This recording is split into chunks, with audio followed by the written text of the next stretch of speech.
Hi welcome to calculus with IJ. Series of 5 में आज हम मैट्रिसेस डिटर्मिनेंट्स के 5 एमसीक्यू करेंगे।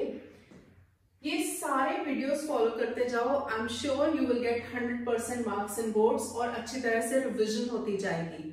ये सारे क्वेश्चंस जो मैंने आज कंपाइल किए हैं ये सारे सीबीएसई बोर्ड एग्जाम में आ चुके हैं और इसमें छोटे छोटे कई कॉन्सेप्ट्स भी रिवाइज हो जाएंगे। तो फर्स्ट क्वेश्चन है, given that A is a square matrix of order 3 and determinant A is -4, हमें adjoint A का determinant निकालना है। तो ये सबसे बेसिक प्रॉपर्टी है डिटर्मिनेंट्स में। डिटर्मिनेंट adjoint A का डिटर्मिनेंट होता है determinant A raised to power order -1। Order है हमारा 3, तो 3 - 1 हो जाएगा 2 और डिटर्मिनेंट A की वैल्यू है -4 raised to power 2 which is equal to 16। तो हमारा ऑप्शन नंबर होगा डी which is 16। जब भी बोर्ड एग्जाम में हमें एमसीक्यू करने होते हैं तो एमसीक्यू में ये सारा एक्सप्लेनेशन देना जरूरी नहीं होता, उसमें सिर्फ आंसर लिखना होता है। बट आंसर में हमेशा डी ऑप्शन और साथ में उसका आंसर 16 दोनों चीजें लिखा करो। Second question is find k for which A is equal to, ये जो मैट्रिक्स है it is a singular matrix. तो इससे हमारी एक और प्रॉपर्टी रिवाइज हो जाएगी कि सिंगुलर मैट्रिक्स क्या होता है। सिंगुलर मैट्रिक्स की जो डेफिनेशन होती है उसके लिए क्या होता है, determinant A is equal to 0। अगर determinant A not equal to 0 होता है तो वो नॉन सिंगुलर मैट्रिक्स होता है। अगर determinant A is equal to 0 होता है then it is a singular matrix. तो जो गिवन मैट्रिक्स है इसका हम डिटर्मिनेंट निकालेंगे तो ये हो जाएगा 2k into k 2k square minus 4 into 8 32 is equal to 0। तो k स्क्वायर आ जाएगा 32 साइड जाएगा, 32 डिवाइडेड बाई 2 इज 16। तो k की वैल्यू आएगी ±4। तो हमारा है ऑप्शन नंबर सी। तो जब हमें एग्जाम में लिखना है तो सी ऑप्शन, साथ में ±4 लिखना है। So third question is A is equal to Aij is a square matrix of order 2 such that Aij is 1 when I not equal to j, 0 when I is equal to j। तो अगर ये order 2 का matrix है तो इसमें 4 elements होंगे। तो सबसे पहले हम लिख लेते हैं कि कौन कौन से 4 एलिमेंट्स होंगे। तो ये होंगे A11, A12, A21, A22। तो ये जो 4 एलिमेंट्स होंगे इसको हम डिफाइन कैसे करेंगे। Aij होता है 1 when I not equal to j, मतलब 1 में 1 इज इक्वल टू 1 है, I is equal to j मतलब 1 इज इक्वल टू 1, तो इसकी वैल्यू होगी 0। 2 में भी ये दोनों सेम एलिमेंट्स हैं, I एंड j दोनों इक्वल है तो इसकी वैल्यू भी होगी 0। 1 2 जो होगा उसमें 1 नॉट इक्वल टू 2 है तो इसकी वैल्यू होगी 1, और यहाँ पे भी 2 1 में क्योंकि 2 इज नॉट इक्वल टू 1 तो वैल्यू इज 1। अब हमें निकालना है A स्क्वायर। A स्क्वायर जो होगा वो होगा 0 1 1 0 इंटू 0 1 1 0। मैट्रिसेस में ऐसे नॉर्मल स्क्वायरिंग नहीं होती कि स्क्वायर एक इसका लिया तो हमने सभी का स्क्वायर कर दिया, that doesn't work in matrices. Matrices हमें A स्क्वायर का मतलब होता है A into A, we have to multiply these. तो मल्टीप्लीकेशन में पहले जैसे A11 होता है तो इसकी फर्स्ट रो को फर्स्ट कॉलम से करेंगे, 0 into 0 plus 1 into 1 which is 1। Then 1 2 मतलब फर्स्ट रो को सेकेंड कॉलम से 0 इंटू 1 प्लस 1 इंटू 0 0।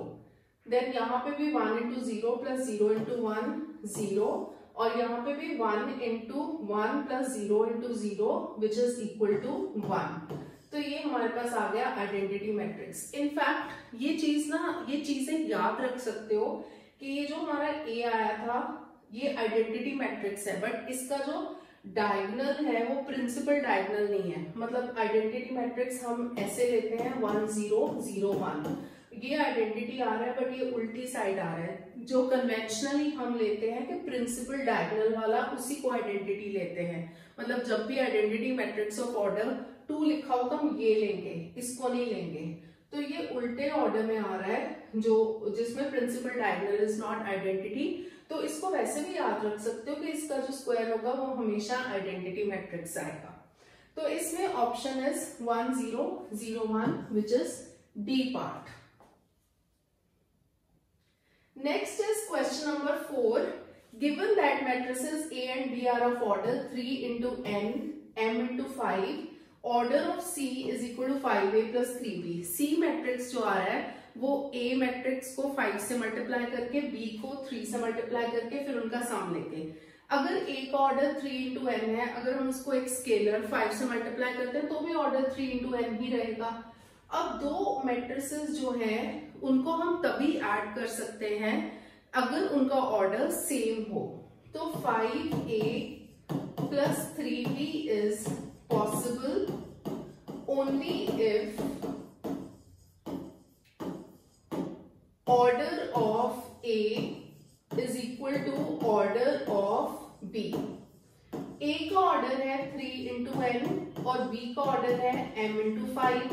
तो इसमें हमें दिख रहा है कि जो n होगा वो 3 होगा और n की वैल्यू होगी 5, तभी आएगा ना।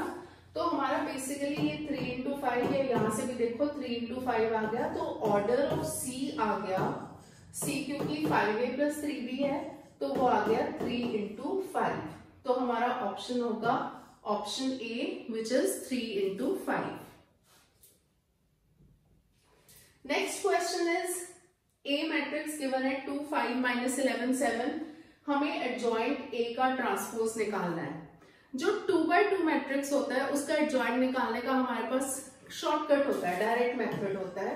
तो जब भी हम एडजॉइंट A निकालते हैं 2 by 2 मैट्रिक्स का, तो क्या करते हैं, इन दोनों को इंटरचेंज कर देते हैं एलिमेंट्स को। यहाँ 7 आ जाएगा और यहाँ पे 2 आ जाएगा, और ये वाले दो एलिमेंट्स हैं -11 एंड 5, इनका हम साइन चेंज कर देते हैं। तो ये आ जाएगा -5 और ये आ जाएगा 11। तो हमारे पास एडजॉइंट A तो आ गया। अब हमें निकालना है एडजॉइंट A का ट्रांसपोज। तो एडजॉइंट A का जो ट्रांसपोज होगा, ट्रांसपोज में मतलब रोज एंड कॉलम्स को इंटरचेंज कर देते हैं। तो 7 - 5 इज फर्स्ट रो जो कि फर्स्ट कॉलम बन जाएगा, 11 2 इज सेकेंड रो जो कि सेकेंड कॉलम बन जाएगा। तो ये हमारा आ गया एडजॉइंट A का ट्रांसपोज। तो ऑप्शन नंबर इज सी। तो ये हमने 5 इंपॉर्टेंट MCQ जो कि बोर्ड एग्जाम में आ चुके हैं आज कवर किए हैं। And if you want me to make a video on any topic of class 12 maths then comment करना, and please don't forget to like, share and subscribe. Thank you for watching.